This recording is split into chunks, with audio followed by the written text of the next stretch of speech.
Hi, உங்கள் ரைடே with me வனிங்க.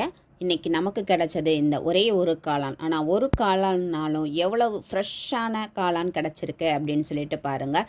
பெரும்பாலும் இந்த காளான் பார்த்திங்கன்னா புரட்டாசி முடிஞ்சு ஐப்பசியில் மழை பெஞ்சு இந்த தரை குளிர்ச்சியாகி அதிலிருந்து இந்த காளான் வெடிக்க ஆரம்பிக்கும். இப்போ நான் காட்டுற காளான் பார்த்தீங்க அப்படின்னா நல்ல காளான், சாப்பிடக்கூடிய காளான். இந்த காளானில் மேற்பகுதி பார்த்தீங்க அப்படின்னா இந்த மாதிரி இருக்கும். இந்த காளானுடைய மேலில் அந்த ஒரு கூர்மையான பகுதியாக இருக்கும் சென்டரில். அதனுடைய அடிப்பகுதியை பார்த்தீங்க அப்படின்னா அந்த கொடையினுடைய அடிப்பகுதி நல்ல பியூர் ஒயிட்டாக இருக்கும். அதை பார்த்தீங்களா, இப்போ ஃப்ரெஷ்ஷான காளானால் நல்ல பியூர் ஒயிட்டாக இருக்குது. ஸோ இந்த மாதிரி இருக்கிற காளானை தாராளமாக சாப்பிட்லாங்க.